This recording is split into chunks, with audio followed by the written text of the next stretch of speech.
Bonjour, aujourd'hui je te propose une vidéo sur une préparation spécifique d'une carabine CZ457 pour la pratique du TLD et du PR, donc du Precision Rifle. J'ai choisi ce modèle car le poids est relativement maintenu, 3,7 kg, et elle est équipée du canon lourd tulipé Varmint, d'une chambre type match avec un châssis MDT aluminium et d'un rail Picatinny penté à 25 MOA. Je vais donc adapter une plaque de couche réglable Tactical Evo, un rail Arca que je vais fixer avec des écrous M-Lock, un chargeur 10 coups pour le Precision Rifle, un ressort de détente allégé, un bipied Oder Shadow avec des tubes en carbone et enfin une lunette Bushnell Match Pro que je vais monter avec des colliers Tier 1 et un point rouge Vector Optics. Dans cette vidéo, je vais démonter et remonter des pièces d'armes à feu. Je te rappelle que certaines de ces opérations ne doivent être effectuées que par des personnes habilitées à le faire. Je te conseille donc d'aller voir ton armurier pour faire ces opérations. Je vais commencer par le démontage de l'action canonnée. Dans le cas de cette carabine, il y a 3 vis BTR à démonter. Je te rappelle qu'avant toute opération, tu dois démonter la culasse et vérifier que ta chambre est vide. Je défais donc les 3 vis BTR entièrement afin de pouvoir désolidariser l'action canonnée du châssis. Je peux maintenant retirer le châssis afin de libérer l'action canonnée et de pouvoir travailler sur celle-ci. Je vais maintenant démonter le bloc détente afin de pouvoir changer le ressort et monter un ressort allégé. Je commence par dévisser la vis et ensuite je vais devoir libérer cet axe.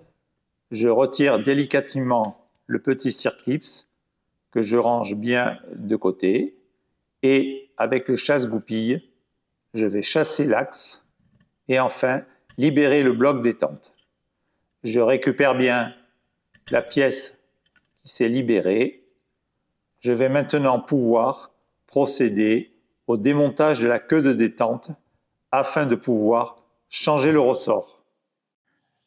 La queue de détente est maintenue par une goupille type Mecanandus. J'utilise donc le chasse-goupille, un marteau et une plaque perforée pour pouvoir faire sortir cette goupille. Je la récupère précautionneusement et je la mets de côté.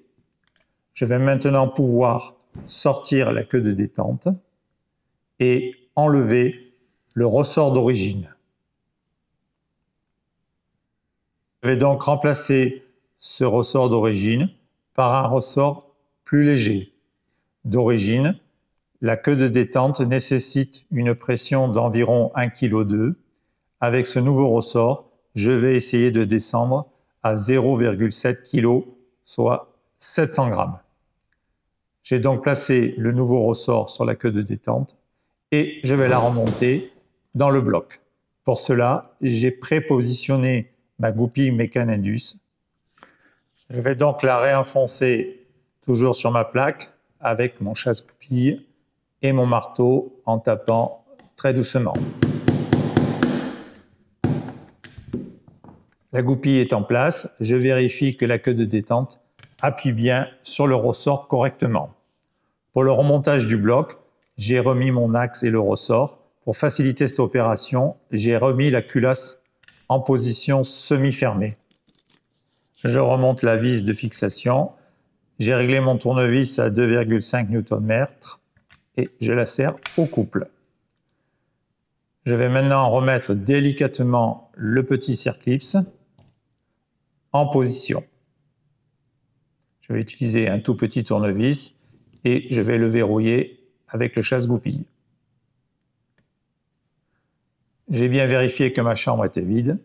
Je ferme ma culasse et je fais un essai du percuteur. Je recommence. Le bloc détente fonctionne normalement. Grâce à cette vis et une clé Allen, je vais pouvoir diminuer encore la pression à exercer sur la queue de détente. J'affinerai ce réglage à la fin de l'assemblage.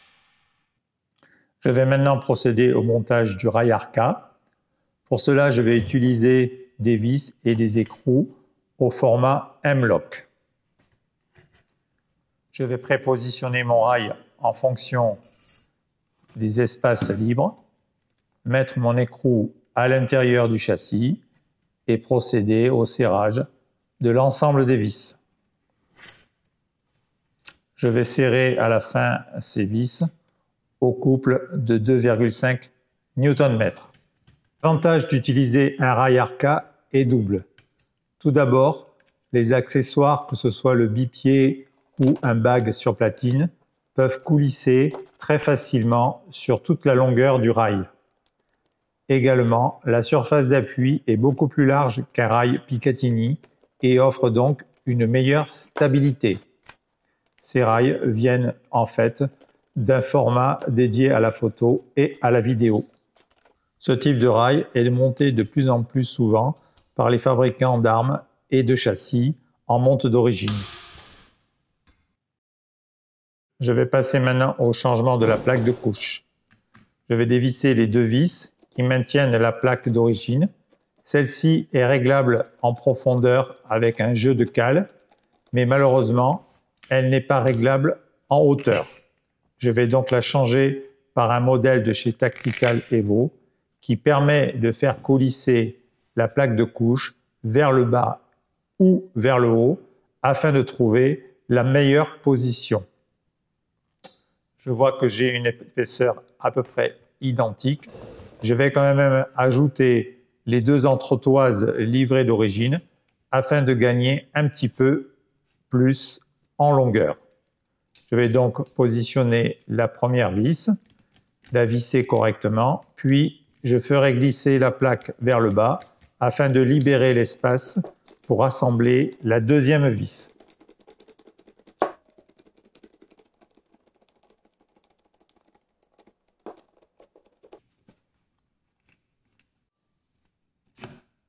Une fois le levier déverrouillé, je peux faire coulisser la plaque de couche, la verrouiller dans la position choisie. Je peux donc aller vers le haut ou vers le bas.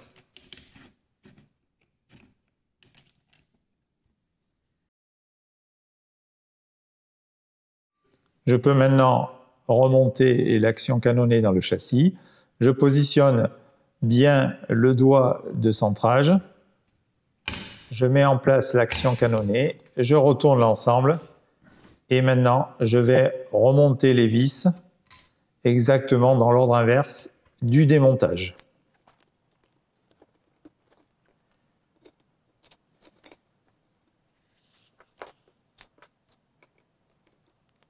Je repositionne la poignée pistolet, je contrôle le serrage de toutes les vis.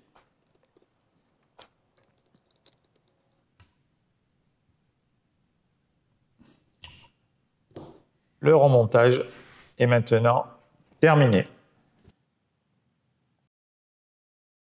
Je mets en place maintenant le bipied. Il s'agit d'un bipied de chez Oder avec des tubes en carbone. L'avantage est qu'il est très léger puisque son poids est d'environ 300 grammes. Il a également les trois positions 0, 45, 90 degrés et ce dans les deux sens. Il est donc tout à fait adapté à la veine de l'orif. Il a également le réglage du dévers. En déverrouillant le levier, je peux faire coulisser le bipied sur toute la longueur du rail, ce qui permet de nombreux réglages. J'ajuste la pression du levier jusqu'à trouver le bon compromis pour avoir un blocage efficace sans avoir un levier trop dur.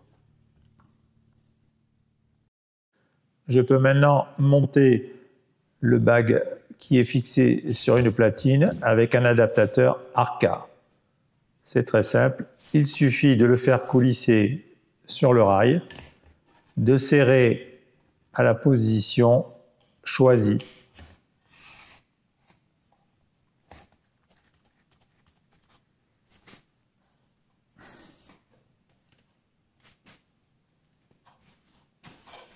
On obtient ainsi une excellente stabilité et c'est du coup très rapide à enlever si l'on souhaite remettre le bipied.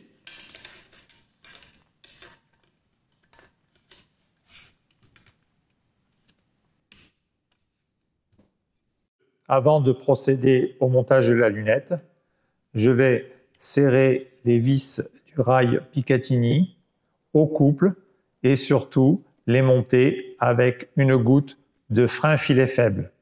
En effet, ces vis sont masquées par les colliers ou le montage monobloc et l'on ne peut pas surveiller si elles se desserrent à l'usage. Je vais donc les démonter une par une, mettre une goutte de frein filet faible, puis les serrer au couple. Sur ce rail Panté 25 MOA, la valeur du couple indiquée par le fabricant est de 1 Nm. Je règle donc mon tournevis dynamométrique à ce couple et je procède au serrage des 4 vis.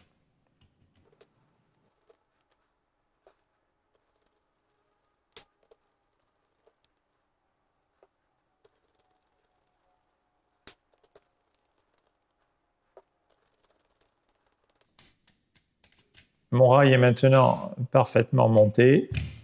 Je vais pouvoir procéder au montage de la lunette. Il s'agit d'une Bushnell Match Pro ED 530 objectif de 56 que j'ai assemblé avec des colliers Tier 1 et j'ai rajouté un point rouge Vector Optics qui est bien utile pour le Precision Rifle. Je vais donc serrer mes colliers directement sur le rail Picatinny et comme d'habitude, je vais appliquer le couple de serrage préconisé par le fabricant. Comme tu le vois, j'ai positionné un scotch blanc sur l'appui-joue. C'est la position idéale de l'œil de la propriétaire de la carabine. Je vérifie avec ma lampe la bonne distance oculaire par rapport à la lunette. Je vérifie que le point lumineux est le plus petit à l'endroit du scotch blanc. Je vois que la position est parfaitement adaptée. Concernant le montage de la lunette, je te recommande de regarder, si ce n'est pas déjà fait, les vidéos que j'ai déjà fait paraître. La première traite du montage de la lunette avec toute la méthodologie et la seconde est dédiée au zérotage de la lunette de tir. L'assemblage est maintenant terminé, la carabine est prête pour les premiers tests au stand de tir. Avant de partir, n'oublie pas de t'abonner, de liker ou de laisser un petit commentaire, cela fait toujours plaisir. À très bientôt et surtout, reste connecté.